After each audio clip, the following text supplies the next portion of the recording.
sebenarnya sudah saya sampaikan. Jadi bicara anomaly detection itu kan sangat mungkin kita mendeteksi itu anomali, tetapi ketika kita lakukan verifikasi ke teman-teman operasi, ternyata sebagian kecil itu bukan anomali. Artinya mereka mendeklar ini normal gitu ya. Tapi sebagian besar, lebih dari 70% itu menyatakan memang terjadi anomali. Nah, saya masih berpendapat karena ini anomali itu lebih ke AI menurut saya ya, ini menurut saya. Jadi meskipun pendapat yang bersangkutan menyatakan itu tidak anomali, saya lebih prefer ini tetap saya anggap anomali. Sebagai apa? Sebagai apa namanya pengingat bahwasanya ternyata ada fluktuasi proses.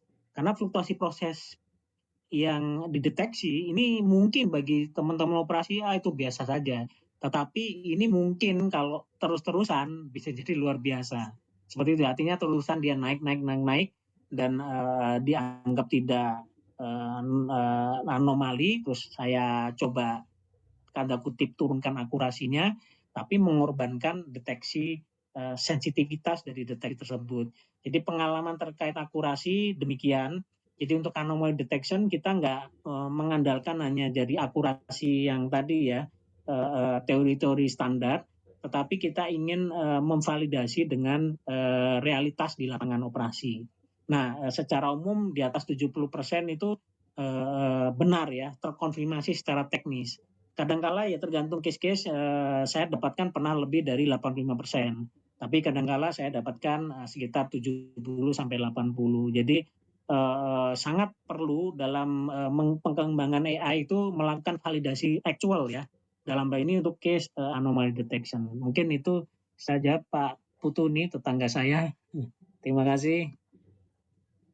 Saya lanjut ya.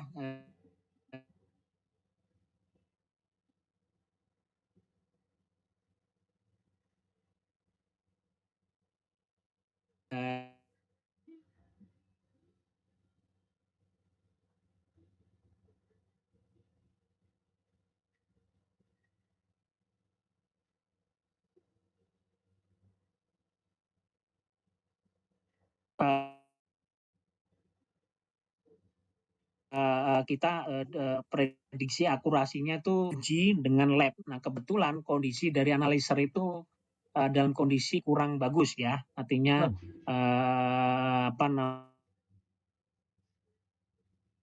namanya masih perlu kalibrasi,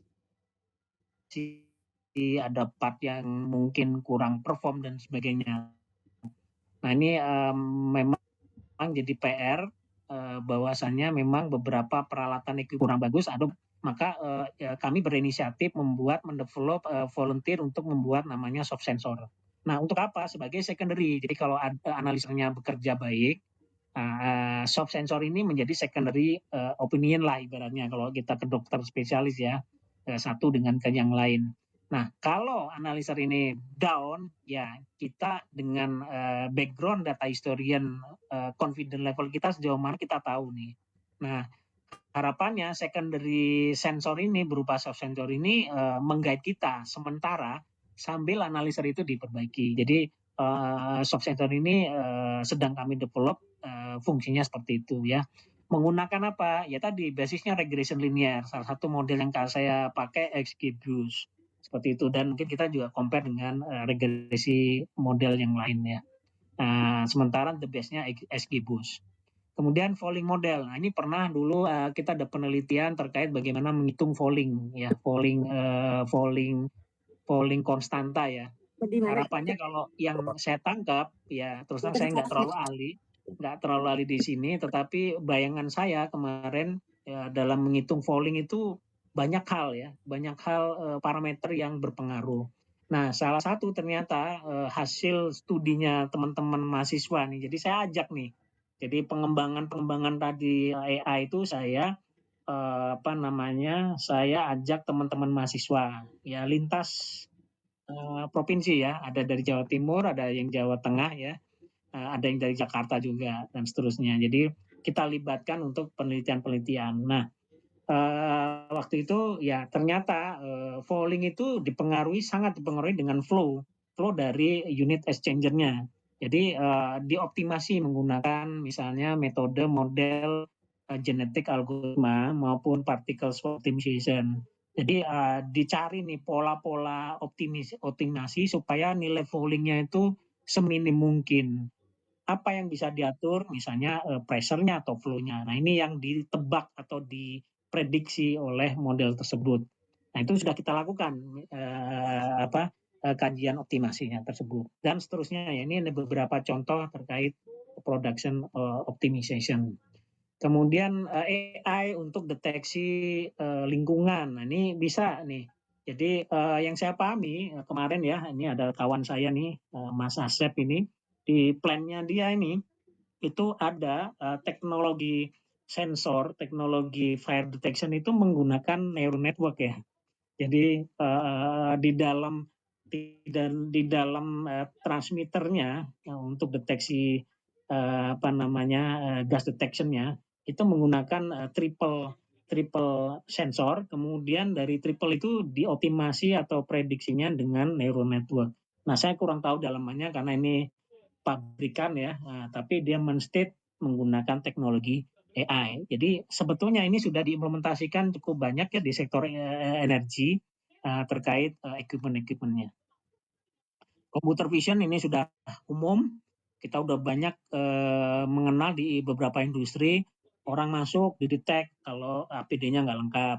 Orang lagi kerja di suatu area diprediksi atau dengan computer vision dimonitor apakah dia masuk unsafe condition atau unsafe act atau dalam line of fire dan seterusnya.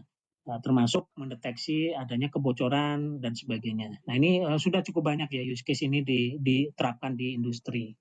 Nah ini pengantar sebelum saya break untuk beberapa pertanyaan. Jadi ada beberapa slide nanti saya stop. Nanti dua pertanyaan yang mic dan juga yang chat saya akan bacakan ya.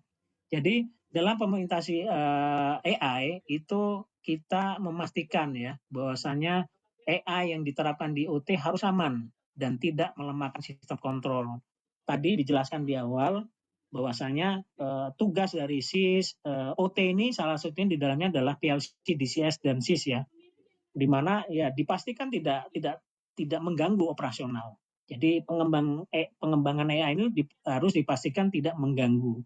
Sehingga kita harus memanfaatkan arsitektur OT, operation teknologi, di mana supaya hal tersebut memang terpenuhi ya.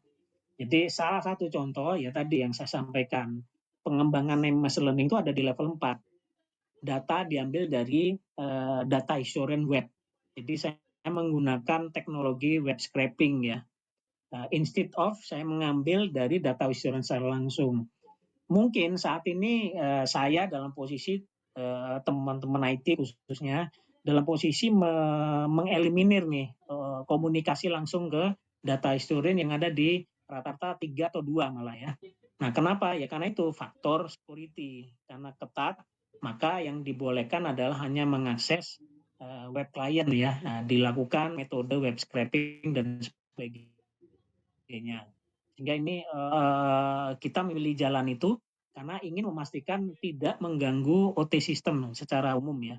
Jadi kita harus cukup melakukan perencanaan bagaimana pengambilan dari yang paling aman yang diizinkan oleh tim IT atau tim OT itu sendiri ya secara aman.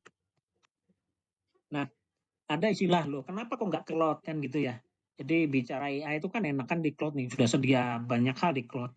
Nah justru di OT itu boleh dikatakan kalau saya sebut ya, ini pendapat saya pribadi, itu dilarang ya, dilarang ke cloud ya.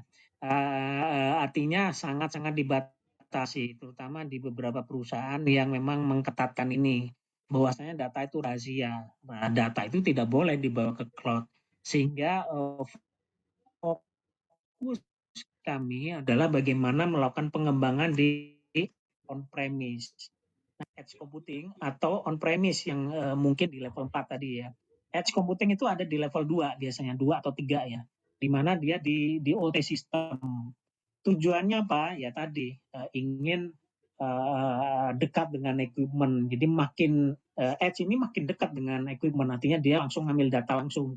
Sedangkan on-premise di level 4 dia tidak mengambil secara langsung karena dia menggunakan misalnya tadi menggunakan web atau interface-interface yang lain.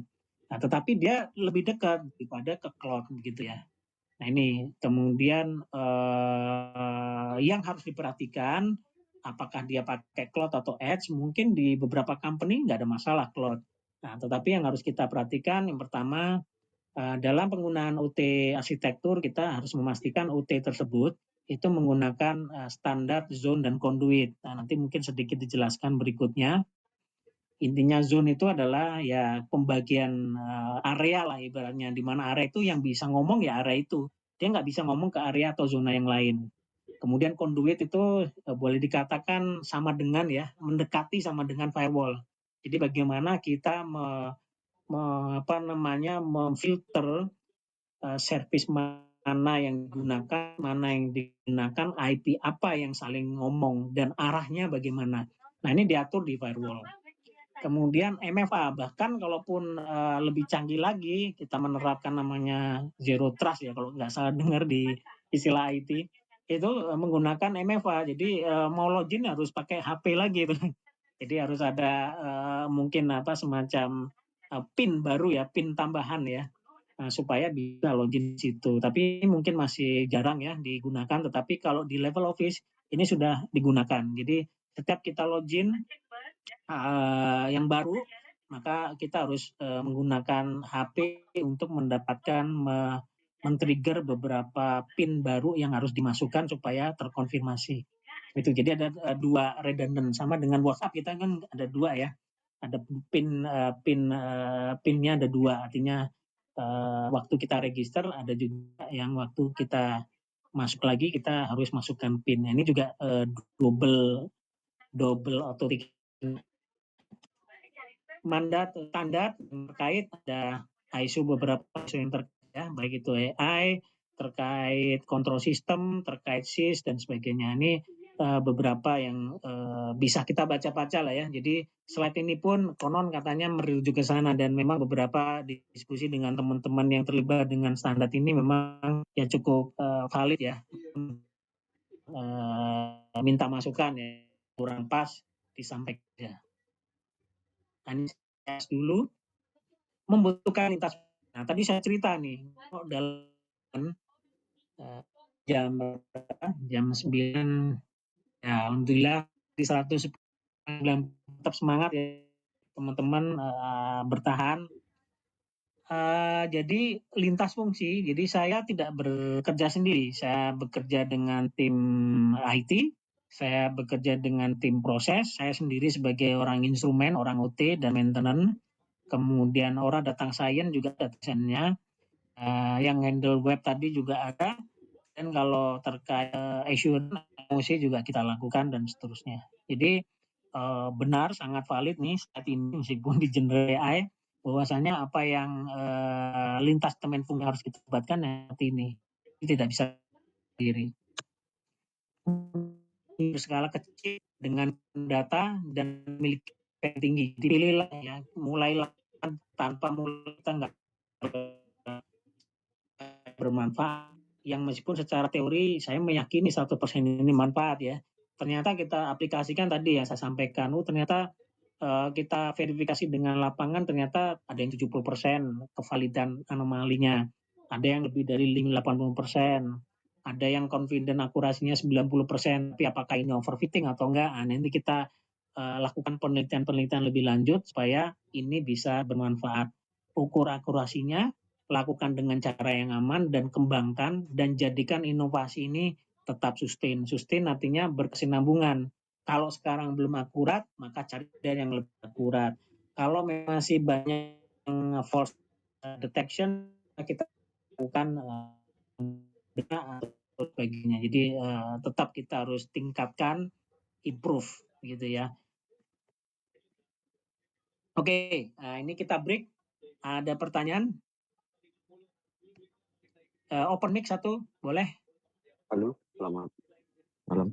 Ya, silakan Pak Indra. Ya, tadi saya sudah nanya di chat ya Pak ya, terkait. Oh, boleh dibacakan, mohon izin. Baik Nggak Pak. apa-apa. Silakan, open mic. Oke. AI ini kan sangat menarik dan udah di era-eranya AI ya Pak ya, saat ini gitu kan. Nah ini memang menjadikan added value yang untuk beberapa customer. Cuman problemnya adalah di customer ini ketika kita menawarkan AI, kita kan mainnya di OI Pak, karena di oil and gas kan kita juga agak kurang ya marketnya gitu. Nah kalau di OI, di manufaktur kita solusinya OII. Nah terkadang kalau kita menawarkan OI plus AI ini dari sisi pricing memang agak tinggi ya Pak ya. Dan terkadang agak sulit untuk meyakinkan si customer. Nah mungkin bahasa edukasinya ke mereka itu kira-kira seperti apa Pak supaya memang AI ini menjadi decision maker buat si para owner gitu ya.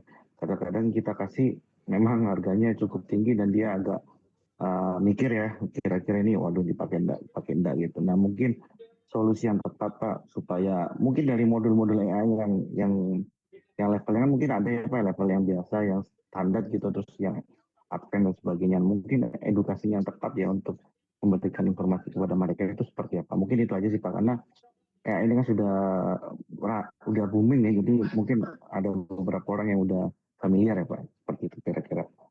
Terima kasih Pak. Ya, oke. Makasih pertanyaannya luar biasa ya. Jadi sebenarnya pertanyaan ini cerminan secara umum ya kondisi AI di industri ya, terutama untuk industri kami ya oil and gas dan sekitarnya. Jadi sangat benar pandangan ini cerminan secara umum ya. Jadi saya tadi menstate bahwasanya saya sebagai ibaratnya user teknis ya yang mempelajari AI gitu ya. Saya sih percaya banget tuh AI itu mampu membantu kita kan gitu ya. Tetapi ternyata keteknikan saya meskipun orang lain teknik juga sebenarnya orang teknik juga ya. Tapi keteknikan saya yang believe on AI itu ternyata tidak sama. Jadi ada orang yang meragukan ini. Apa itu AI gitu ya. Nah, ini memang terus terang jadi challenge di mana-mana di perusahaan apapun ya di perusahaan jam berapa? Masa sih? Iya, wis nggak apa-apa. Ya, jadi ini menjadi tantangan ya. Tapi begini, tadi sempat ada slide kan, mulailah dari yang kecil, yang siap datanya dan sebagainya. Dan tentunya kalau saya boleh saran, kalau saya di sisi company ya, saya tidak punya vendor atau kontraktor, ya itu saya ikutin tuh. Mulai dari yang mudah datanya, yang impact-nya tertinggi, kemudian datanya siap ya, mudah datanya, kemudian yang kecil itu cakupannya ya pompa aja dulu, satu pompa dulu, jangan banyak-banyak gitu ya. Nah, proven, buktikan dulu. Jadi yang kita anggap high value tadi kita buktikan dulu. Nah, ini kita tunjukkan ke manajemen ya, saya ya menunjukkan manajemen bahwasanya yang kita buat sangat relevan dengan persoalan di operasi. Dan faktanya ya ternyata memang cukup kaget nih saya jujur aja. Jadi ini di mana-mana sebenarnya tadi pertanyaan Pak Indra ini sebetulnya cerminan umum saya bilang ya. Jadi ternyata yang mengapresiasi inovasi saya yang 3 tahun belakang ini ada Pak. Jadi saya sempat apa yang saya buat saya lombakan ini. Mendapatkan peringkat ketiga nih se Indonesia Pak Indra. Itu ya, itu pertama. Kemudian saya juga submit di paper internasional, saya diterima begitu ya. Jadi present di beberapa forum internasional gitu ya. Terus saya lanjutkan lagi nih inovasi ini dengan harapan sama mendapatkan apresiasi. Tapi apakah apresiasi ini datang dari seluruh pihak? Ya belum tentu juga nih Pak Indra. Jadi ya memang ini tantangan buat kita pemerhati AI bagaimana ini mendapatkan tempat yang yang bermanfaat. Tentunya ini perjuangan. Kenapa? Ya itu tadi ternyata awareness teknologi AI ini menjadi satu masalah. Belum tentu teknologi AI ini bisa disadari ini kebermanfaatannya hanya tidak sekedar GPT ya. Kalau kita pada umumnya orang wah pakai GPT udah bisa begini bisa begitu selesai. Padahal AI ini itu hanya sekelumit kecil. Kita sebetulnya bisa memanfaatkan itu untuk hal yang jauh lebih besar dan bermanfaat. Nah, ini kita perlu orang-orang seperti itu, Pak Indra. Jadi kita cukup perlu seperti itu. Dan bagaimana cara memulai kalau dari sisi kontraktor atau vendor ya? Ya mungkin itu berangkat dari yang simpel kecil, mungkin gratiskan dulu Pak Indra. Misalnya atau dengan low cost lah ya, dengan satu paket biasanya ya.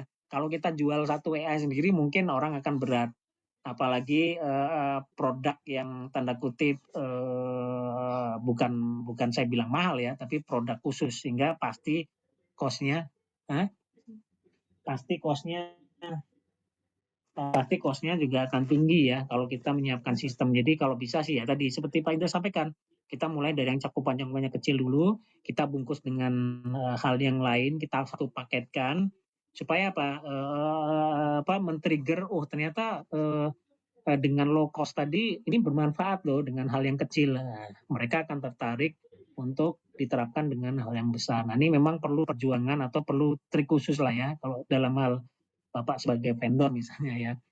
Nah ini tapi ada kalanya kalau tingkat teknologi versi di satu perusahaan sangat tinggi, ini approval-nya nggak sulit gitu ya, nggak sulit. Nah ini memang cukup macam-macam di satu company yang besar pun belum tentu misalnya di berbeda-beda juga nih setiap apa namanya cabang-cabang lah saya kalau sebut ya. Itu cabang ini mungkin sangat tinggi teknologi versi-nya, cabang ini kurang dan sebagainya. Nah ini juga cukup variasi ya. Jadi memang kondisinya demikian dan sebagai pengembang AI ya kita tetap maju terus ya karena kita believe that teknologi itu ya nggak kemana. Kalau dulu orang kalkulator baru diciptakan orang ini apa sih gitu, tapi ujung-ujungnya ya kalkulator jadi idola ya untuk menyelesaikan permasalahan kita. Nah sekarang kalkulator udah nggak perlu lagi ganti yang lain dan seterusnya dan seterusnya. Jadi sebenarnya teknologi itu satu keniscayaan menurut saya yang harus kita pakai dan kita kembangkan. Gitu Pak Indra. Terima kasih Pak. Ya, terima Ya, kasih Pak. terus ya saya melanjutkan. Nah ini ada Pak Imong nih ya, short sharing. Seingat saya dulu 9 bulan pabrik PT Komegesik sudah implement fuzzy logic control di plan-nya. 2000-an, ya betul. Ya, jadi sebetulnya ya saya kerja awal tuh 2000-an itu saya tahu di CS apa yang bisa fuzzy sama NN ya.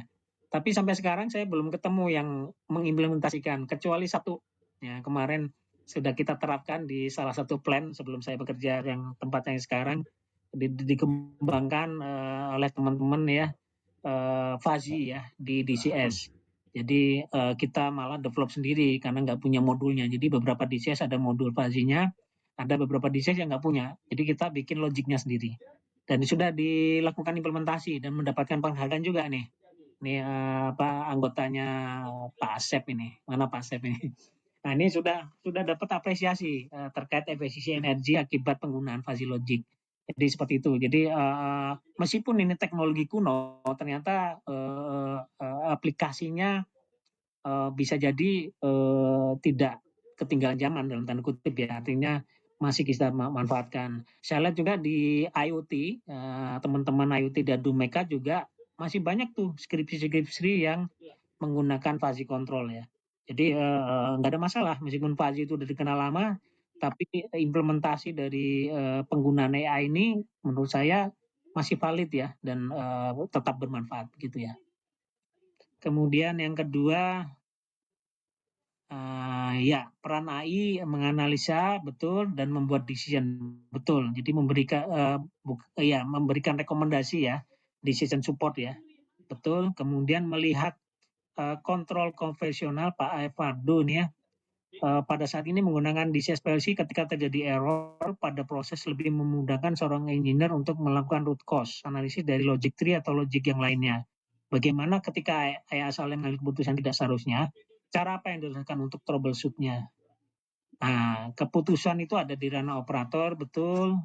Mestinya hanya betul ya sudah dijawab. Apakah development maintenance? Ya, betul. Jadi dalam pengembangan AI, salah satu hal yang harus kita lakukan di bagian ujung selain melakukan apa namanya improvement atau evaluasi atau verifikasi dengan subject matter expert, Yang kita lakukan adalah sustain tadi. Salah satu item yang sustain adalah melakukan pembelajaran. Jadi AI itu kan machine learning itu kan belajar ya. Machine learning bagian dari AI itu harus belajar. Jadi kalau nggak belajar, ya nggak pinter. Simpelnya gitu. Jadi kenapa? Ya misalnya nih, saya menggunakan data 2 tahun terakhir, 2024-2025. Sekarang kan 2026 nih. Barangkali di tahun ini 2026 itu datanya sedikit move ya, sedikit berubah. Sehingga keliru kalau saya menggunakan model yang tua tahun yang lama untuk model yang sekarang. Jadi saya harus latih lagi nih Pak. Jadi boleh jadi praktikalnya 3 sampai 6 bulan sekali itu data harus saya ambil lagi untuk saya latih lagi supaya apa? Keputusan AI ini tervalidasi lagi sesuai dengan data yang baru. Ini salah satu cara. Selain tadi melakukan verification secara aktual dengan teman-teman operasi atau engineer yang bersangkutan. Nah, sehingga rekomendasi dari AI itu tetap valid karena memang knowledge base harus selalu diupdate karena kondisi-kondisi operasi ternyata cukup dinamis. Nah, ini salah satu challenge ya. Tadi challenge bicara people management, ini salah satu challenge ternyata menurut saya nih.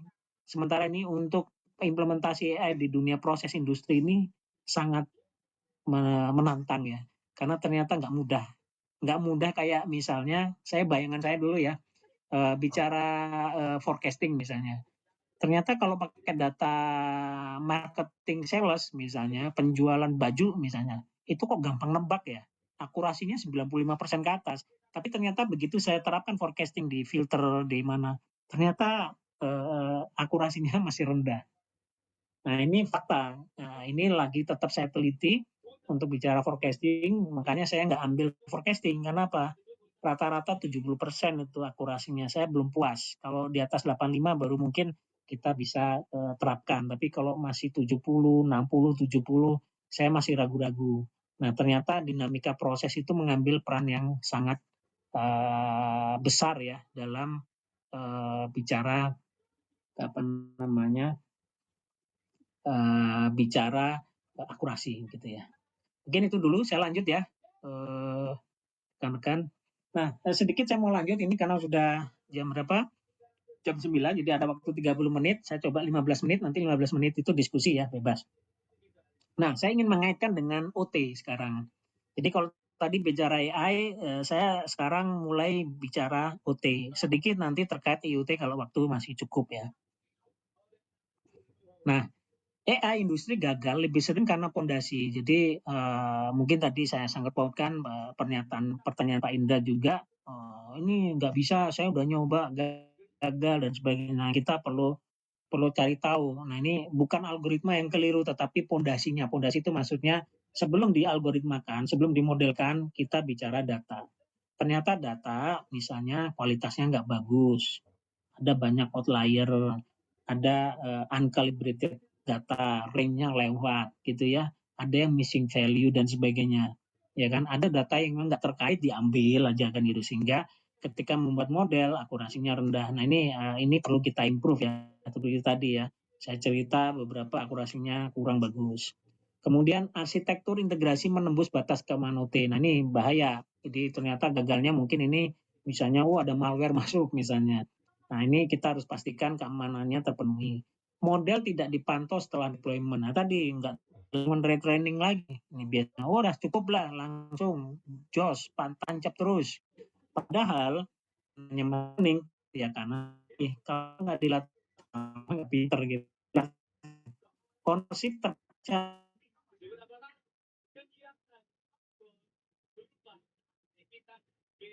ngomong OT yang ngomong IT nggak nyambung, tidak normal gitu ya. Nah kali ini untuk sesi 2 adalah bagaimana membuat arsitektur existing menjadi AI ready. Jadi ya bagaimana kan sistem arsitektur kita terutama di OT untuk siapkan di pertama memetakan data OT dan IT yang relevan. Jadi kita tahu lah ini mana batasan OT, batasan IT. Kemudian bagaimana menentukan jalur integrasi yang aman lewat mana nih. Jadi misalnya nih saya cerita, kemarin ada project misalnya ada ya diskusi terkait misalnya membuat mirroring data historian. Nah kita beli suatu produk A, B, C. Nah, existing data historian bagaimana kita komunikasikan kan tadi level 3. Bagaimana caranya? Nah, kita cari yang aman. Nah, cari yang aman apakah data historian itu kita taruh di 3,5 ataukah data di 4. Tapi bagaimana caranya interface-nya? Banyak ternyata beragam. Ada yang tadi sempat disebut ya, misalnya menggunakan database connectivity ya. Kemudian ada yang pakai OPC nanti, ada yang pakai API programming dan seterusnya. Jadi cukup banyak jalan menuju pengambilan data ya untuk pemanfaatan data. Nah ini macam-macam cara punya tingkat kesulitan sendiri, tapi pastikan bagaimana cara aman data ini bisa terdeliver dengan cara melewati firewall-nya, dengan melewati zonanya dan sebagainya. Ini harus didiskusikan lebih intens. Kemudian menempatkan compute edge on premise atau cloud ya harus kita putuskan. Tapi sampai saat ini saya nggak merekomendasikan cloud untuk industri oil and gas karena ini rahasia negara tanda kutip ya. Artinya kita tidak boleh tuh menaruh data ke cloud. Jadi kita sekarang memang komitmen atau hal yang menjadi boundary atau constraint-nya adalah kita harus melakukan di on premise, nggak boleh ke cloud. Mendesain government security dan proses safety budaya tadi ya bagaimana kita mematuhi pengelolaan OT dan IT supaya aman. Oke. Kemudian lalu belajar. Ini sebenarnya lebih ke tadi ya gimana ini mengulang sedikit yang tadi ya. Jadi tapi dari sudut pandang kacamata OT ya. Jadi data sumber itu ada di mana? Kualitasnya bagaimana? Data historianya seperti apa? Kemudian kita harus tahu nih arsitekturnya. Lihat mana nih level mana, zona mana, ya kan? Conduit, ada conduitnya apa enggak? DMZ-nya ada enggak? Protokol apa yang digunakan? Apakah OPC, Modbus, MQTT dan sebagainya. Terus pastikan assurance cyber security-nya lewat, safety-nya aman dan seterusnya. Baru kita mikirin model AI maupun machine learning. Jadi seperti itu dan keputusan teknis selalu dikaitkan dengan value tadi ya. Kita nyari value yang tinggi tapi datanya available gitu kan. Kemudian latensi cepat ya, mana yang paling cepat jalannya. Resikonya juga paling tinggi supaya maksudnya dampak resikonya paling tinggi supaya apa? Lebih bermanfaat ya buat usernya atau pengembangnya. Nah, saya singgung sih sedikit OT dan IoT. Pada prinsipnya mungkin ini akan jadi diskusi juga sih sebetulnya. Maksudnya akan jadi kita IoT nggak perlu kayak gini, nah nggak apa-apa. Jadi nanti mungkin arahnya adalah sebetulnya OT maupun IoT ketika kita menerapkan di industri ini pandangan saya dan saya setuju dengan apa yang ditulis di sini.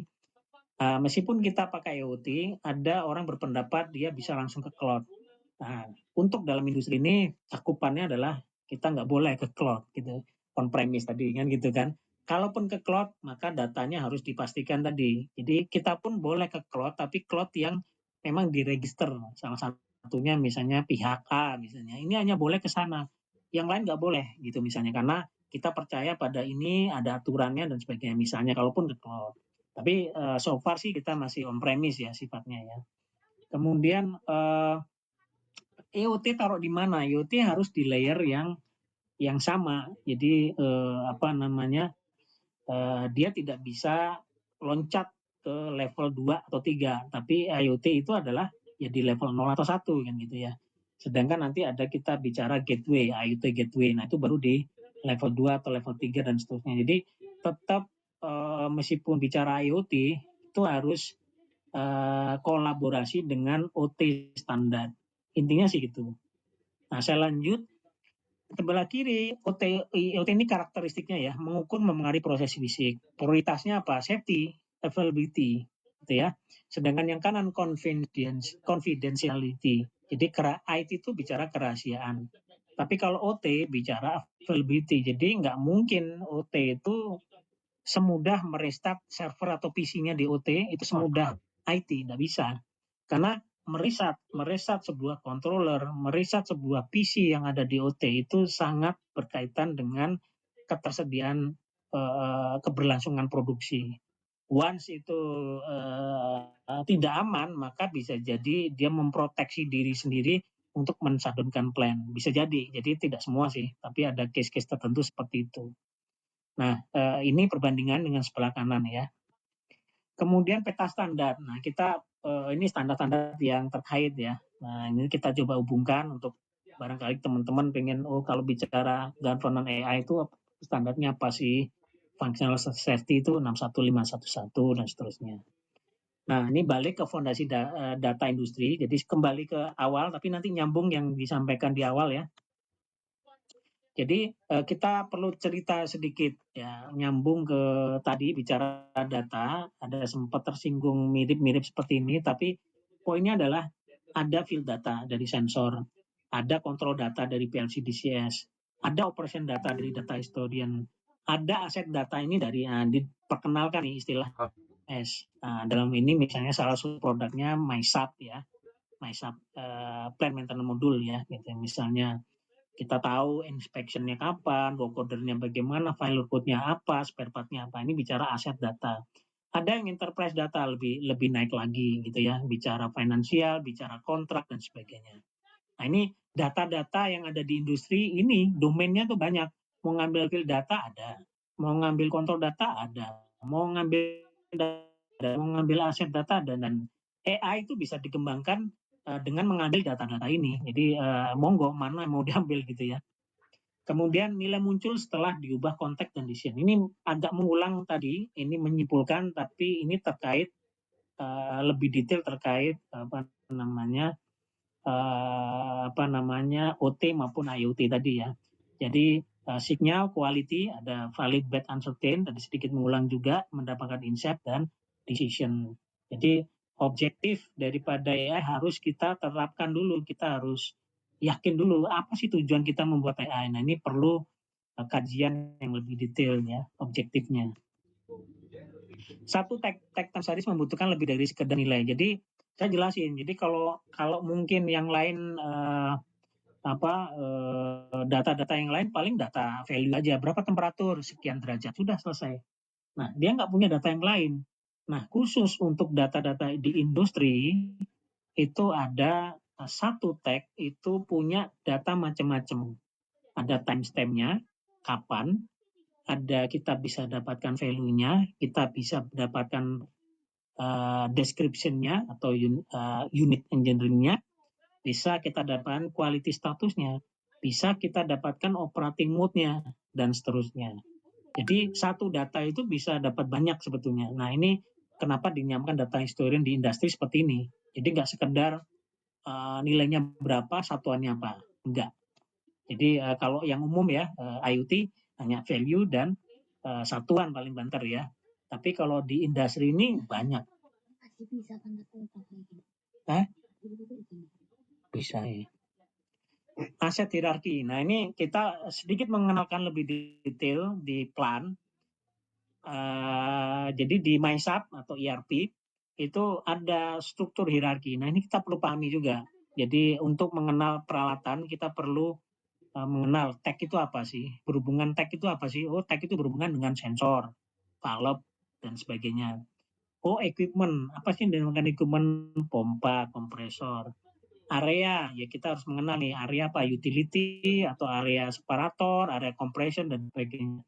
Kemudian site, ada yang onshore, ada yang offshore, ada yang refinery, petrokimia, ada yang oil platform dan sebagainya. Kemudian company banyak ya, company pun bisa macam-macam, ada yang cabang, ada yang upstream, downstream, ada yang hulu hilir, ada yang pusat dan wilayah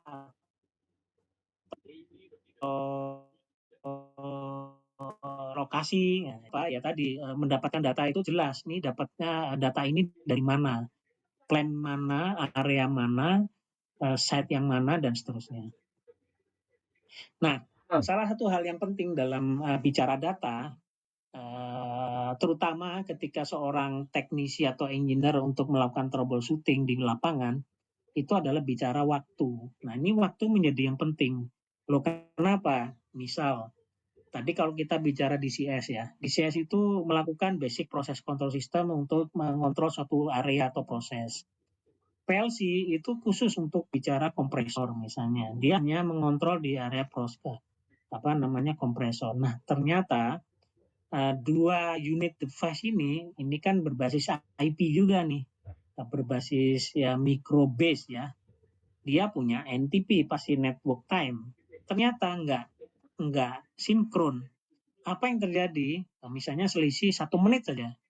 Nah, kesulitan 1 menit gap ini ternyata menyulitkan dalam melakukan identifikasi root cause karena ini mana yang duluan, mana yang belakangan gitu kan.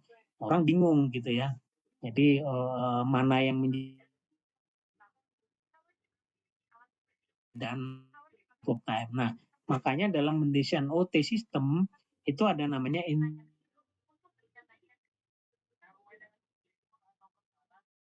terhadap seluruh device supaya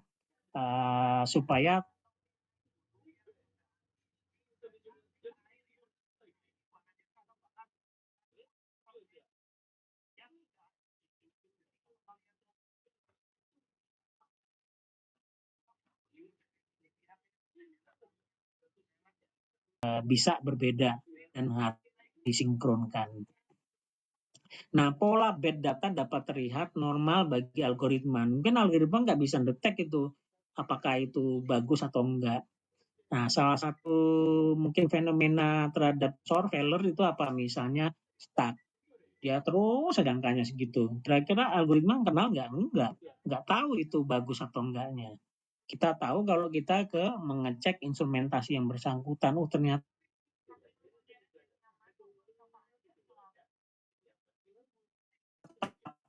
ya data history flat.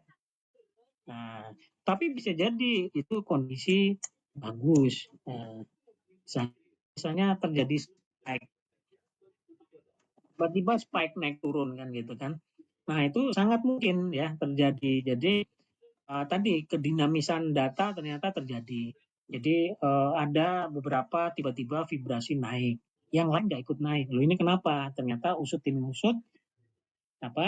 ternyata ada persoalan instalasi atau wiring ya atau kondisi sensor yang sudah perlu diganti. Ini kadang-kadang terjadi seperti itu dan seterusnya. Jadi ini menunjukkan bagaimana pola bad data yang harus benar-benar kita perhatikan. Apakah failure-nya di sensor atau failure pada konteks.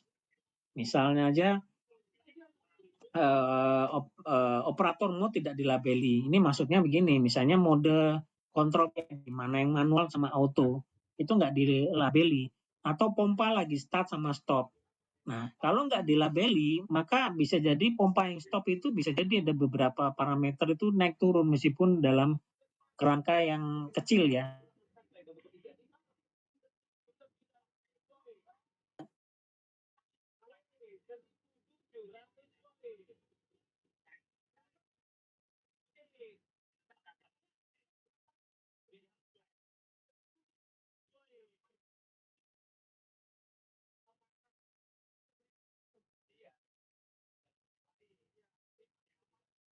Terus menerus. Ini contoh kasus saja ya.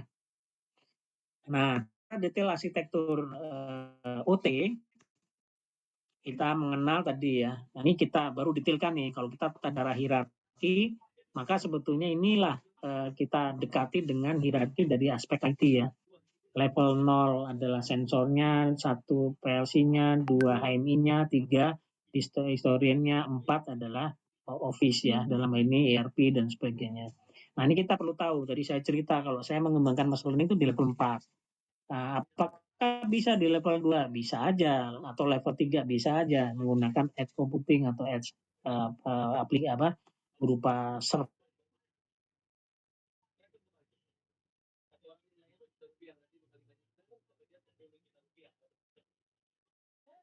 yang bisa kita terapkan. Ya, sangat memungkinkan itu ya.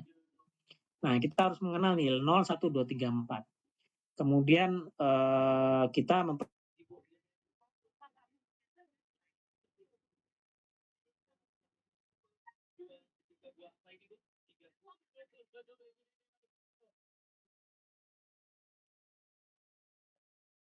sistem OT saya di audit. masih sama nih, gitu ya. Nah, fakta ini cukup mengejutkan ya. Ini bisa terjadi dimanapun ya, di kita pun bisa aja di komputer yang di kita. Nah, ini ada salah satu fakta seperti itu. Nah, ditemukanlah untuk disuruh ganti periodenya setiap 6 bulan harus diganti. Ini satu contoh. Contoh kedua, ternyata servis FTP-nya, servis HTTP-nya itu masih aktif. Dan sebetulnya ini tidak di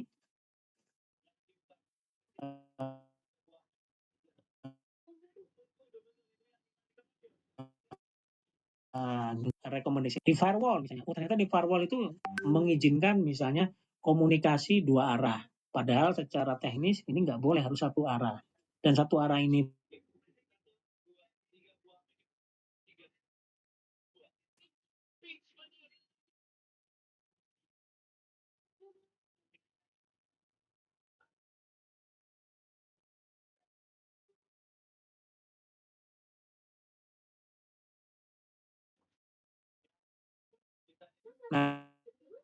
DMZ, artinya pastikan machine learning itu diinstal di sebelah kanan, instead of sebelah kiri, kecuali pakai edge tadi ya, edge computing itu baru di kiri. Tapi kalau nggak pakai edge, kita lakukan di kanan. Interface-nya adalah Industrial DMZ, itu adalah layer atau zona 3,5 ya, layer 3,5 tadi. Nah, terhubung oleh firewall. Jadi sebelum ke 4 itu ada firewall-nya, gitu ya. Nah, ini benar-benar dicegah nih. Yang boleh ngomong sama level 3,5 atau 3 itu apa aja. Nah, itu benar-benar di filter. Hanya itu saja. Port sekian, service sekian, dan sebagainya. Ini yang boleh. Jadi, ini yang dilakukan kami. Nah, jadi kita mengambil data memang benar-benar di sebelah kanan. Kita tidak pernah menggunakan di level sebelah kiri. Jadi kita malah nggak menggunakan industrial DMZ malah. Jadi lebih ke menggunakan apa yang sudah tersedia di level 4 yang memang sudah terkonek ke DMZ. Nah, itu yang kita pakai. Jadi kita nggak masuk lebih dalam. Nah, ini contoh bagaimana AI on-premise bisa dilakukan. Jadi komputasi on-premise GPU-nya itu ada di sebelah kanan, gitu ya, instead of di sebelah kiri, supaya tadi aman. Ini contoh saja ya. Nah, ini zona pertukaran, bukan sekedar hanya firewall saja. Jadi sudah, ini beberapa hal yang harus diperhatikan. Tadi mengulang sedikit ya. Nah, data dioda itu satu arah, protokol yang digunakan apa saja harus spesifik, dan seterusnya. Oke, ini saya pikir nggak perlu. Nah, ini protokol yang sering dipakai, ada OPC, ada API atau REST API, MQTT, dan sebagainya. Ini bebas ya. Nah, tetapi tetap nanti faktor-faktor keamanan juga harus diperhatikan tadi, mengikuti zonasi-donasi maupun conduit tadi. Nah, telemetri. Nah, ini slide ini menceritakan bahwasanya apakah kita mengizinkan hanya bawah ke atas atau boleh atas ke bawah. Atas ke bawah itu apa? Adalah meng-state suatu value di level OT. Boleh nggak? Nah, ini pantangannya ada di sebelah kanan. Satu, SIS tidak menerima komen dari AI. Nggak boleh. Kalau ini dilakukan, ya melanggar lah istilahnya. Kemudian human confirmation untuk API reaction. Nah, biasanya ini APC nih main. Jadi dia tidak langsung mengeset, tapi perlu human untuk mengkonfirm, mengokekan. Kemudian validasi range atau rate of change. Jadi gini, ini boleh dirubah, tetapi tidak boleh langsung. Misalnya dari nilai 100 menjadi 50 itu langsung, nggak bisa. Jadi harus pelan-pelan, 100, 99, 98 misalnya, atau 100, 95, 90 untuk setiap 5 detik gitu ya, bertahap. Nah, itu yang boleh dilakukan, jadi nggak boleh langsung. Jadi ada hal-hal yang ketika itu dibolehkan dari atas ke bawah di setting, maka ini yang menjadi harus perhatian, termasuk apakah sudah dilakukan asesmen cyber untuk keamanannya, gitu ya. Nah, ini penempatan komput ditentukan oleh latensi, jadi seberapa cepat, bandwidth, dan konsekuen. Jadi apakah saya memilih di on-premise level 4, apa sih plus minusnya? Kalau saya di level 3, apa sih plus minusnya? Jadi kalau sebelah kiri, inference real time, artinya lebih real time dari sebelah kanan. Nah, di kanan saya, on-premise level 4, itu per 3 menit, Bapak-Bapak ya, Bapak Ibu nggak sini. Jadi rekan-rekan ya, jadi level 4 saya pakai 3 menit loh. Kenapa kok nggak 1 menit, kok nggak 10 detik? Nah, ada ceritanya itu. Ya. Nah, kenapa seperti itu? Karena memang itu tadi ada batasan-batasan. Saya harus melakukan web scraping, saya harus melakukan koneksi ini, koneksi itu. Sehingga 1 menit dirasa terlalu cepat. Sehingga kita sepakati per 3 menit. Apakah cukup? Ya, kita kaji lagi. Oh, ternyata buat kami namanya anomaly detection 3 menit cukup lah untuk saat ini. Oke, fine.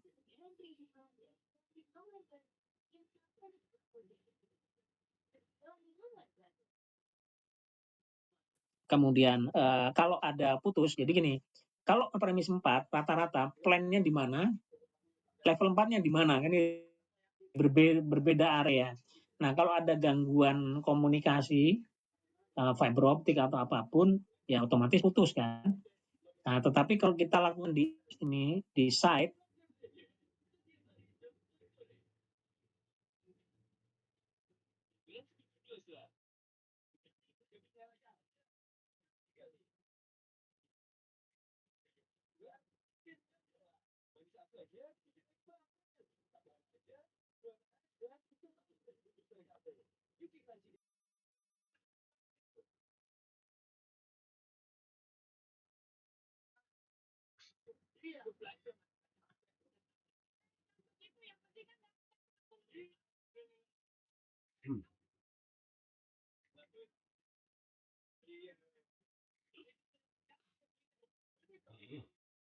rekan ya, ada artinya apa? Saya ambil data dari lapangan, saya simpan dari Excel, saya bawa, itu saya pakai Python, saya analisa, saya bikin AI-nya. Itu contohnya. Ambilkan sebagai action. Ya saya lakukan, sudah online nih saya ngambil, tetapi machine learning saya hanya bekerja di lokal aja, artinya saya run, selesai, tidak ditunjukkan kemana-mana. Nah ini biasanya untuk prototype sih, jadi level prototype. Offline sama shadow itu untuk offline prototype. Supaya apa? Diteliti dulu, kaji, bagus, akurasi, baru naik ke advisory. Artinya dilakukan dimunculkan lah dalam bentuk alert, dimunculkan dalam bentuk email dan sebagainya. Jadi rekomendasi-rekomendasi dari AI itu disampaikan. Kemudian supervised automation, ya ini bisa melakukan action malah, jadi memberikan rekomendasi ke bawah. Nah ini tapi tentu dengan batasan-batasan, termasuk yang terakhir closed loop. Jadi bisa langsung ngeset itu tadi ya. Meskipun dipastikan dia ada konfirmasinya dan seterusnya, dan tidak boleh sys. Nah ini MLOps, pendekatan MLOps untuk mengelola model AI di aset produksi ya. Jadi kita lakukan curate dulu data understanding, data collection dan sebagainya. Terus kita train, kita validate, kemudian kita deploy, ya kan, baru kita evaluate dan monitor hasil dan improve. Nah ini tipikal, dan ini yang kita lakukan ya dalam pengembangan AI ya. Jadi data saya siapin dulu, kemudian setelah dimodelkan, meskipun sudah ada akurasi, ya saya nggak tanda kutip nggak berhenti di puas nih akurasi, saya harus validate secara teknis apakah ini anomali beneran atau enggak, meskipun akurasi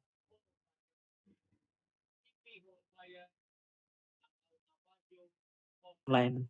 Jadi saya lakukan offline maupun shadow dulu, baru saya deploy di sistem ini. Saya lakukan monitor apakah kevalidatannya sustain gitu ya. Kemudian saya improve ya, saya retraining, kemudian barangkali ketika saya improve model yang lain ternyata saya harus kembali ke model sebelumnya. Jadi ada sistem rollback lah ya dan seterusnya. Jadi ini tetap kita evaluasi. Kemudian ini adalah akurasi yang diterjemahkan. Jadi kalau tadi ada sih ya slide terkait regresi detection early warning, tapi dari kacamata berbeda. Kalau ini adalah akurasi yang berhubungan dengan keputusan dan konsekuen. Nah, ini sama aja beberapa use case saya percepat ya. Ini beberapa contoh misalnya predictive maintenance. Jadi saat ini saya sudah melakukan data itu saya ambil misalnya pompa ya. ada flow, pressure, temperatur, kemudian differential pressure, ada pressure-nya mechanical seal, ya kita tarik datanya semua, temperatur, arus motor pompa dan sebagainya, kita tarik nih semua. Terus model saya pakai anomaly detection dan classification. Jadi ini anomali, tapi anomali jenis apa? Ya, kita pakai klasifikasi. Terus remaining useful life bisa aja dipakai, yaitu tadi forecasting salah satunya. Tapi sementara karena akurasinya rendah, saya nggak lanjutkan itu ya. Terus aksinya apa? Ketika terjadi anomali berkali-kali, maka kita bisa memberikan advice, tolong dong cek, inspect dong. Daripada apa? Daripada kalau udah parah anomalinya, ya kita harus mensatukan plan. Kenapa? Karena bocor itu pompa ya, maxillnya misalnya ya. Kalau maxill bocor, pertama isu lingkungan, kedua mungkin dia potensi trip. Nah, daripada trip, unplanned trip, maka kita menjadwalkan plan shutdown. Nah, sembari berjalan kita order spare. Gunanya apa? Pemenuhan KPI tadi, downtime dapat dikurangi, kemudian lead time-nya naik, precision alert-nya makin tinggi, artinya apa yang dipredik itu sesuai dengan fakta di lapangan. Jadi kita perlu memperhatikan ini. Nah, ini tadi pertanyaan Pak Haji tadi, lupa ya tadi ya. Intinya apa? Tunjukkan mulai dari yang low, data yang ready, kemudian mudah tapi high impact. Terhadap apa? Terhadap KPI.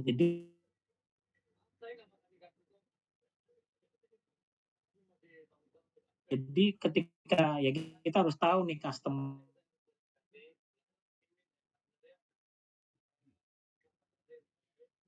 mana sedang, mana yang rendah, kita pilih case yang tinggi. Tetapi kita pilih lagi, apakah data available, apakah mudah untuk diimplementasikan, nah kita filter lagi. Nah kita pilih yang datanya available, yang mudah modelnya, tapi dampaknya tinggi. Dan kita tunjukkan bahwasanya kita lakukan itu dan berhasil dengan KPI, capaian KPI. Nah, once itu terbukti, saya yakin dia bahasa Jawanya tanduk, artinya ingin menerapkan ke equipment yang lain, model yang lain, dan seterusnya. Jadi kalau sudah proven enak, mereka akan percaya terhadap apa yang kita kembangkan. Nah, ini memang PR besar buat AI entusias ya, dimanapun berada di industri apapun. Proses anomaly detection, nah ini use case saja. Ya, saya akan pas ya banyak macam contoh-contohnya ya. Nanti mungkin sambil jalan kalau ada diskusi saya show. Ada energy emission terkait ya, misalnya pengurangan flare, kemudian maintenance cost berkurang dan seterusnya. Metering, nah kadang metering tadi untuk akurasi karena ada equipment yang nggak bekerja, kita perlu buatkan soft sensor dan sebagainya, atau menggunakan prediksi sehingga bisa mengcompare dengan parameter yang ada. Dan kalau itu drift, maka dikasih tahu, lu nggak akurat nih kayaknya. Nah, itu supaya teman-teman aware bahwasanya sistem metering kita menuju ketidakakuratan. Bisa juga kita lakukan. Computer vision banyak contohnya. Kemudian, nah ini sepertinya sudah mau close ya, sudah mau selesai dan 9:30 nih, saya tuntaskan. Jadi business case harus memperhatikan value at risk tadi ya, total cost. Ada value-nya, gain, loss avoided, energinya efisien dan sebagainya. Probability-nya yang sering kita pilih, cost sensornya, kemudian cyber kita juga harus perhatikan, skalanya, jadi biaya per equipment set harus minimize tapi terbukti. Nah ini memang ini hal-hal yang menjawab tadi pertanyaan yang di awal, inilah hal-hal yang harus kita perhatikan supaya customer kita yakin atau manajemen yakin bahwasanya apa yang dilakukan oleh berbasis AI ini punya value ya, punya high value dari berbagai macam parameter ini. Checklistnya ini oke. Nah ini kita sementara yang IoT saya pas dulu ya teman-teman ya. Bangun AI dari arsitektur aman, bukan dari koneksi yang paling mudah. Jadi ini menjadi pengingat kita terkait IoT tadi sedikit saya sampaikan, dia ada di mana tadi, nggak ada ya. Nah ini ya, jadi yang tadi saya sampaikan, jadi IoT itu kita taruh di di sisi ini ya 1-2 nih. Jadi ada IoT gateway itu di 2. Tapi begitu di 2 ya, dia nggak langsung ke 4, tetapi melewati broker, melewati AI platform, nanti baru ke atas. Jadi kita harus beberapa melewati level-level ini, kita mengikuti standar yang ada. Jadi nggak bisa gateway langsung cloud, meskipun secara teknis boleh. Nah ini mungkin jadi diskusi atau perdebatan sih ya. Tapi ini nggak ada yang salah, nggak ada yang benar, dua-duanya benar. Dalam hal ini adalah memang cloud itu bukan pilihan. Kalau mau menuju cloud maka dia harus melewati level 3, level 3,5 dan 4. Jadi kalau ada apa-apa, gateway ini tidak bisa dijebol dengan mudah karena dia harus melewati level yang 4, 3,5, 3 dan seterusnya. Jadi ini semata-mata mengikuti standar OT, meskipun IoT kita pasang di lapangan. Mungkin itu aja dari saya. 10 menit untuk pertanyaan tanya jawab, silakan. Open mic dulu 2 orang, silakan.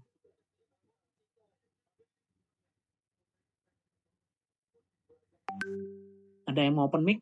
Kalau sambil saya nunggu, saya akan bacakan beberapa pertanyaan. Software yang digunakan untuk AI tersebut biasanya apa? Kalau Orange biasanya buat apa? Jadi kalau Orange itu dia boleh dikatakan tadi ya offline ya. Saya sebut ya salah satunya paling mudah offline mode ya. Offline mode artinya data saya ambil dari lapangan. Ini terkait industri ya. Tapi kalau misalnya buat non industri artinya dikembangkan di level 4 bisa bukan offline tapi langsung data diambil bisa. Jadi di Orange itu adalah low code no code untuk AI. Jadi dengan blok diagram kita dapat mengembangkan modeling AI dengan menggunakan blok diagram. Jadi tanpa perlu pemrograman Python. Ini kategorinya low code no code. Kemudian AI sangat menarik untuk dijadikan edit value. Teman-teman yang mau open mic langsung ya, open mic ya, menyampaikan. Saya sambari membaca chat pertanyaan. AI ini sangat menarik untuk dijadikan edit value buat customer. Ini customer saya dalam manufaktur, pertanyaannya bagaimana cara. Oke, ini tadi sudah ya. Jadi lakukan dari yang high risk, high impact, mulai dari yang data available, yang modelnya mudah, lakukan pembuktian. Nah ini menjadi pilot project-nya dia lah. Once itu terbukti, potensi bisa dikembangkan lebih lanjut. Oke, sudah tadi. Selamat malam, saya Yusuf. Webinar kemarin mengusulkan integrasi AIoT ke ICS. Oke, apa perangkat yang digunakan untuk mendeploy AI di ICS? Apakah semacam IPC tingkat tinggi, PLC atau Cloud AI? Sudah saya jelaskan ya tadi ya. Kita nggak menggunakan Cloud AI, kita menggunakan on-premise, bisa pakai GPU, bisa pakai GPU workstation biasa ya, artinya menggunakan prosesor yang built-in ya. Kemudian sudah melihat kontrol konvensional yang saat ini menggunakan PLC-Z ketika terjadi error pada proses lebih memudahkan seorang engineer untuk melakukan root cause. Bagaimana ketika AI salah mengambil keputusan? Nah ini sudah dijawab tadi ya. Perlu namanya AI atau machine learning harus di retraining lagi. Bukan kontrol konvensional sudah masuk konteks oke. Mungkin AI-nya harus di training error terhadap device tersebut. Nah ini yang agak sulit saya cerita ya. Kenapa saya nggak melakukan klasifikasi vibrasi ya. Saya belum melakukan, sebenarnya terbersit itu. Misalnya saya ingin memprediksi ini vibrasi ini problemnya di bearing, problemnya di misalignment dan sebagainya. Nah, kenapa saya nggak mau melakukan itu? Ternyata untuk jadi machine learning, saya kan harus melakukan pembelajaran.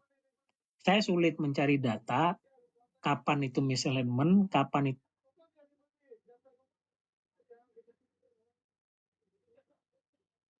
data yang benar-benar rusak. Sangat sedikit karena sangat dihindari. Nah ini untuk itu makanya saya mulai dari yang mudah tadi adalah anomaly detection dulu. Saya nggak mau yang sulit-sulit dulu, gitu ya. Jadi mulai yang mudah tapi high impact gitu. Oke. Terus saya lanjut, slide PPT boleh nanti di apa namanya di grup ya, di grupnya webinar. Nanti saya share. Oke, ya rumit tapi bisa dipelajari, Mas Yusuf. Sepemahaman saya mencoba meyakinkan ini salah satu kendala adaptasi Indonesia adalah membuat business case. Nah itu, jadi memang harus business case-nya harus kita kuatkan ya. Jadi dari masalah, berapa kajian risikonya, berapa dampak LPU-nya, kita hitung semua, potensi cost-nya berapa, nah kita harus lakukan itu. Versus dengan biaya pengembangan ya.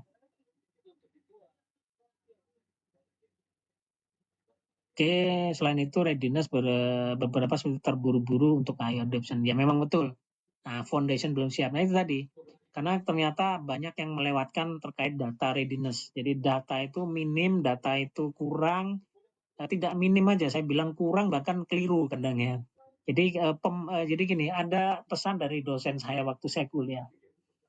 Sebetulnya kalau kita bicara tadi MLOps atau CRIF-DM ya, sebetulnya sebelum modeling, jadi tahapannya kan data preparation, data cleanness, dan sebagainya itu. Sebetulnya awal-awal itu sebelum modeling, itu memakan waktu yang paling banyak, yaitu minimal 60%. Loh kenapa? Karena ada beberapa pendapat. Satu, mungkin saja ketika kita melakukan deskriptif analitik, diagnostik analitik, ya persoalan itu sudah selesai atau bisa diselesaikan. Nah, ternyata begitu. Jadi ketika melakukan deskriptif dan diagnostik analitik tanpa melakukan prediktif, belum ke machine learning-nya, belum modelnya, ternyata udah selesai. Loh kan kok bisa? Ya memang sebetulnya dengan statistik analisis yang standar, potensi penyelesaian masalah bisa dilakukan juga. Tetapi apakah itu optimize atau enggak? Nah, nanti ngomong lebih lanjut. Tetapi apakah bisa menyelesaikan masalah? Bisa aja terjadi, gitu ya. Itu pertama yang terjadi. Kedua, ternyata kondisi data yang ada itu tidak merepresentasikan kondisi yang faktanya. Apa yang bisa parameter yang kita lakukan? Jadi kalau kita melakukan regresi linear, ya R square-nya itu rendah banget. Nah, konon R square itu menggambarkan keterwakilan dari kondisi yang ada atau data yang ada. Jadi kalau misalnya R score-nya rendah, ini berarti kita nggak yakin sebetulnya ini mampu menyelesaikan masalah ini. Jadi tingkat keyakinan kita akan lebih rendah, makin rendah. Tapi kalau R square-nya tinggi, di atas 0,8 atau 80%, itu kita lebih yakin bahwasannya data yang terlibat dalam proses modeling itu, feature-feature parameternya, itu sudah mencukupi. Gitu ya. Mungkin kurang masih ya, kita perlu data yang lain dan sebagainya itu ya. Jadi ada pendapat seperti itu. Jadi ternyata dengan data preparation, data ini dan sebagainya, EDA lah istilahnya, exploratory data analytic, ternyata kita sudah menyelesaikan masalahnya. Kedua, ternyata datanya nggak cukup. Artinya akurasinya dipertanyakan lah, masih perlu improvement gitu ya. Dan seterusnya. Ternyata itu memakan waktu yang sangat lama. Jadi konon itu 60% sendiri. Once itu beres, maka pemodelan dan sebagainya itu jauh lebih mudah atau jauh lebih mengena sesuai dengan sasaran objektif. Ya, silakan. Ada yang mungkin bertanya langsung? Nggak ada? Oke, saya lanjut. Apakah ada absennya? Nggak ada. Ini free webinar, jadi kita free saja joinnya. Kira-kira memungkinkan nggak AI dipakai menggunakan? Mungkin, sangat mungkin. Tapi saat ini saya belum melakukannya, karena tadi rata-rata pengembangan AI agent itu ada di cloud ya. Jadi untuk di on-premise kita masih perlu kajian lebih lanjut atau implementasi. Mungkin belum ada implementasi ya, atau dan sebagainya. Atau mungkin sudah ada terbatas. Ini pakai SP32 dulu bisa Pak? Oh bisa aja. Ya saya jawab bisa ya. Kenapa? Karena sebetulnya kalau kita bicara sensor, itu bisa di sensor dan kontrol level 01 bisa direpresentasikan dengan ESP32 dan sensor. Jadi tipikal ya kalau saya bilang. Itu bisa ya jawabannya. Oke, ini cukup chatnya cuma seperti ini. Ada pertanyaan dari Open Mic, silakan sebelum kita tutup.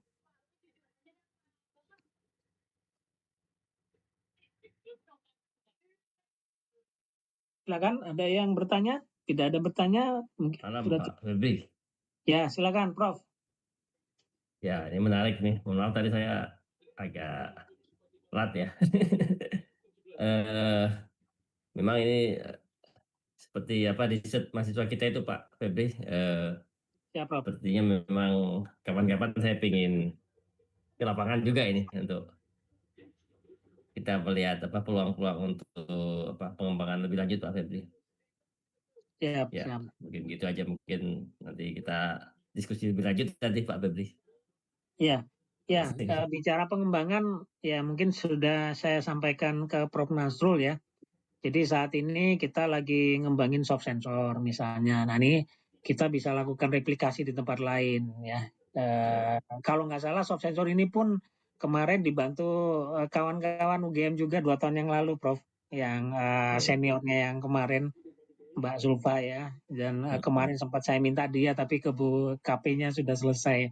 Jadi melanjutkan, kalau yang dulu dilakukan itu masih dalam bentuk penelitian on paper, saya maunya on premise, artinya sudah implemented. Nah ini sedang dikerjakan teman-teman ITS untuk melakukan on premise soft sensor, tapi memang ada sedikit kendala terkait ketersediaan data yang analyzer ini. Jadi itu satu. Kemudian LLM juga kita lagi kembangkan. Nah, kemarin teman-teman juga UGM juga sudah tuh merelasikan dengan LLM meskipun versi cloud ya, belum on premise, tapi itu bisa dikembangkan ke on premise. Nah, itu bisa dilanjutkan juga, Prof. Ya, Jadi nanti kita coba tawarkan Pak Febri. ya, siap, Menarik, siap. menarik. Jadi kalau Terima kasih. bicara LLM, kita punya beberapa data yang bisa kita pakai, Prof. Jadi pertama memang awal pengembangan STK prosedur. Nanti kita libatkan data-data laporan-laporan maintenance, operation, log operation, dan sebagainya, termasuk laporan maintenance. Nanti kita kembangkan ke ERP-nya MySAP juga kita masukin data, dan harapannya semakin banyak data ya RAG generatif AI-nya makin canggih ya untuk berdiskusi gitu loh. Jadi ini sedang kita lakukan tahapan pengembangan sampai setahun ke depan, dan potensi untuk keterlibatan teman-teman universitas dibantu bimbingan dosennya sangat kita nantikan, Bro. Mungkin itu Ya, tanggapannya. nambah-nambah wawasan Jadi juga kita nih Pak Febri. siap, Terima siap. kasih. Ya, Terima kasih, Bro. sehat, Ya. ya. Ya, tadi yang ada angkat tangan silakan. Saya lupa siapa ini. Silakan langsung open mic-nya saja. Pak Ibu nih, Pak Dr. Ibu, silakan. Halo, Assalamualaikum Pak. Waalaikumsalam. Ya, maaf ini Sehat, Pak Pak Ibu. hanya 12 menit terakhir ini saya nggak menyimak detail ya.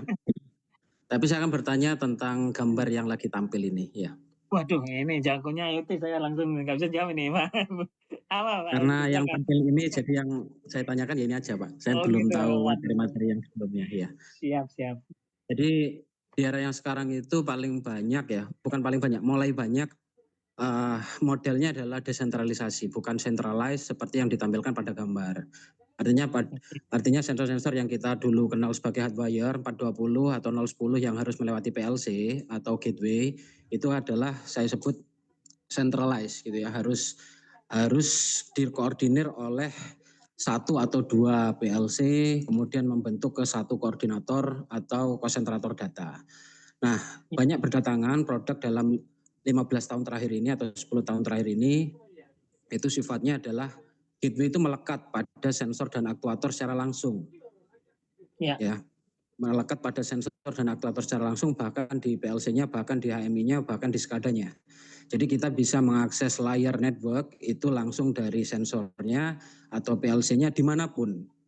Sehingga tidak lagi piramida otomasi yang kita pelajari saat ini dari sensor dari sensor naik ke PLC HMI itu modelnya tidak seperti itu lagi tapi combine.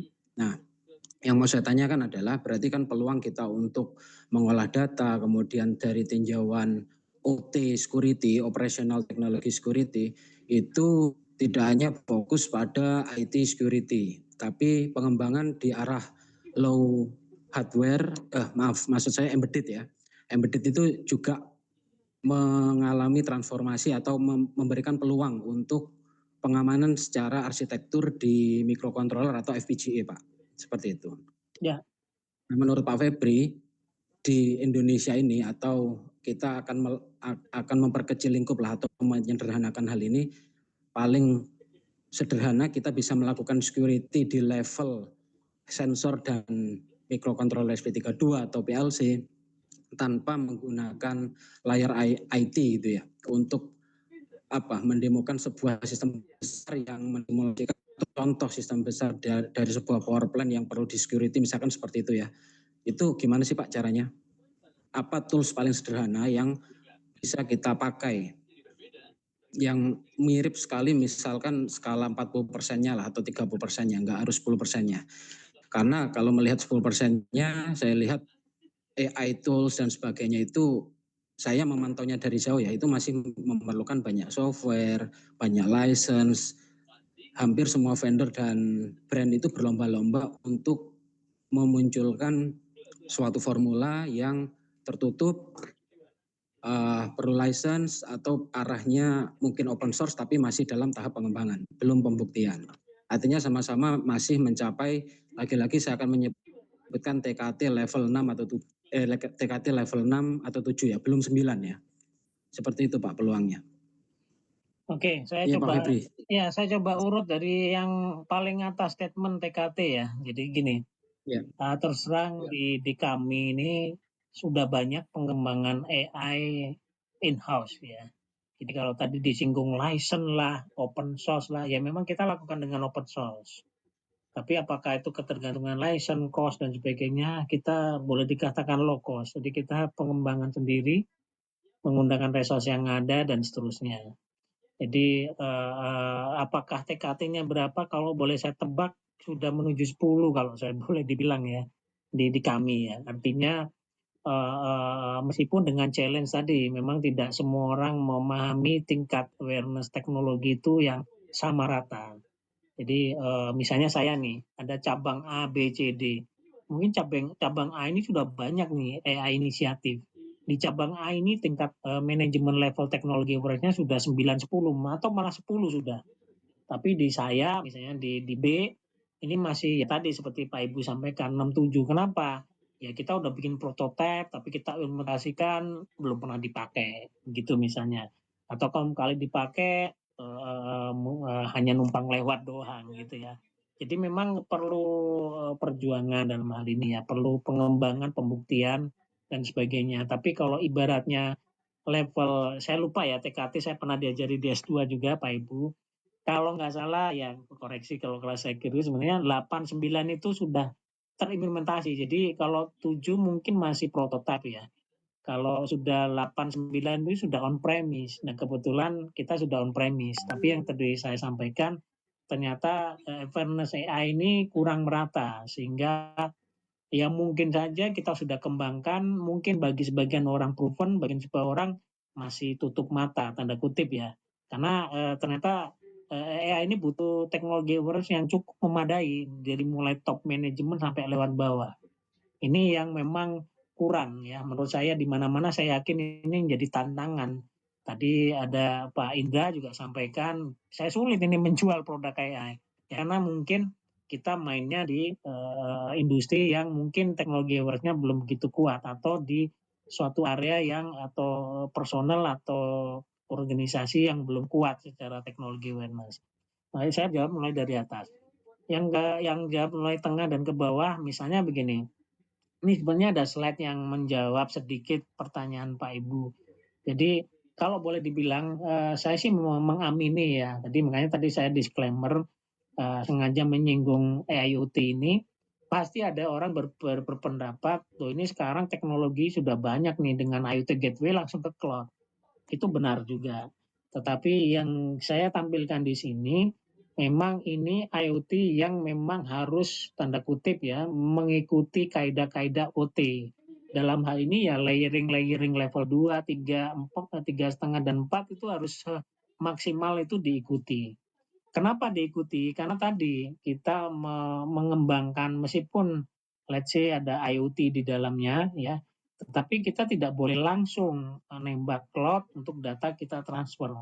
Tapi kita harus melakukan secara bertahap dan sebagainya. Terus apakah ini salah? Ya tidak salah juga. Yang IoT Gateway banyak kan langsung ke cloud ya.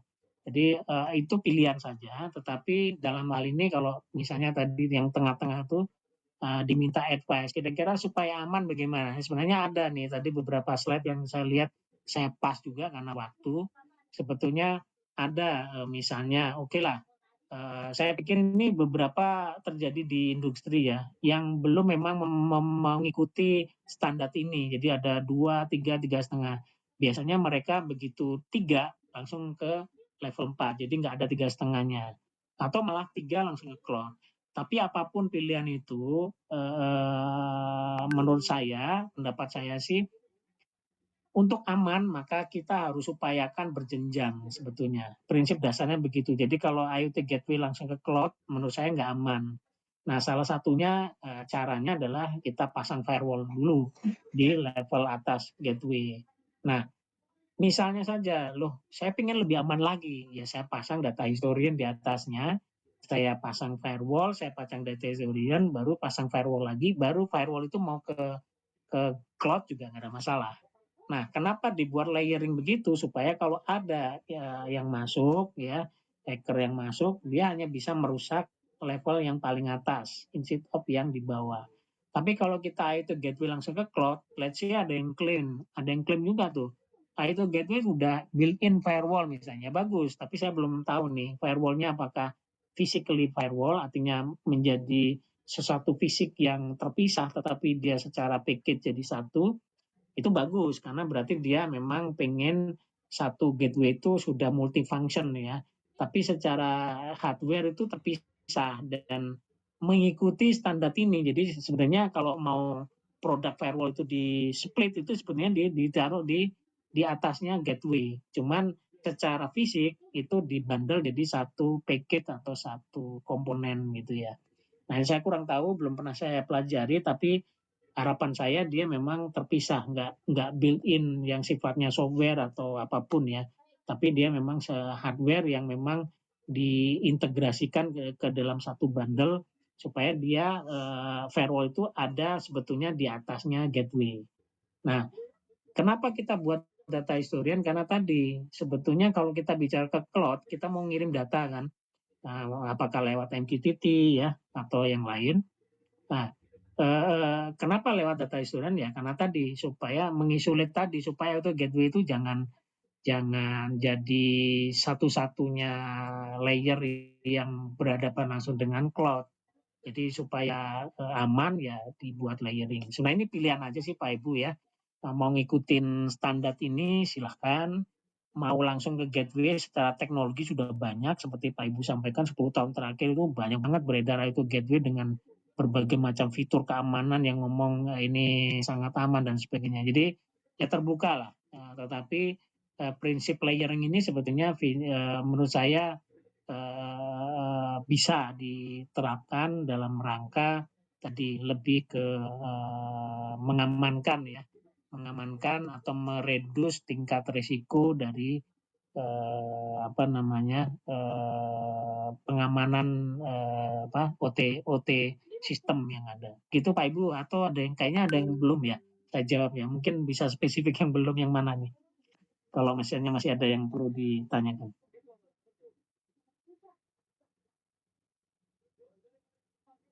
Cukup Pak, waktunya terbatas ini. Saya nggak bisa lebih panjang. Nggak apa-apa. Next saja. Nggak Ya, apa-apa, next masih session jam Pak. 10. Biasanya adu meka sampai jam 11 Pak ya Bu. Biasanya dulu-dulu di Iya, iya. awal-awal itu. Saya juga nunggu-nunggu nih kapan ini ngobrol sampai jam setengah 11, jam 11. Iya Pak. Dulu kan adu meka Dari begitu ya. saya sering. ya, cukup dulu lah. Ya. Ya nggak apa-apa, mungkin ada satu pertanyaan atau ada yang kurang ya tadi. Sepertinya kok saya merasa ada yang kurang ya. Yang ditanyakan Pak Ibu nih. Oke, kalau Pak Ibu nggak ada yang lain mungkin?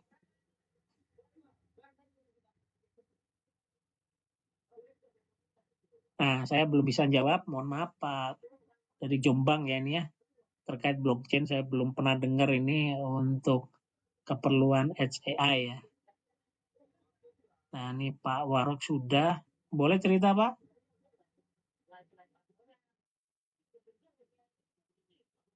Kalau mau cerita boleh, sharing karena ini bebas, ini sebenarnya diskusi Pak ya, saling berbagi sebetulnya harapan saya dari ATMC Jombang sama Pak Warok ya, boleh diceritakan sharing satu sebelum kita tutup.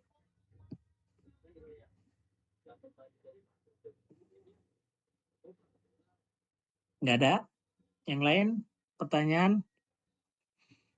Kalau nggak ada kita tutup Kang Rizky. Masih ada Kang Rizky? Sudah nggak ada ya? Masih Pak, Kang Rizky. Silakan Kang Rizky. Kita tutup aja karena sudah tidak ada pertanyaan. Oke, baik. Kalau memang sudah tidak ada pertanyaan, mungkin kita bisa tutup ya untuk sesi webinar pada malam hari ini. Jadi terima kasih Pak Febrita ya untuk sharing sessionnya pada malam hari ini. Dan juga terima kasih kepada rekan-rekan ya yang sudah sempat hadir ya. Tadi sudah 4 tembus di atas 100 ya. Terima kasih banyak yang sudah join ya. Mudah-mudahan nanti ini kita bisa lanjut lagi seriesnya.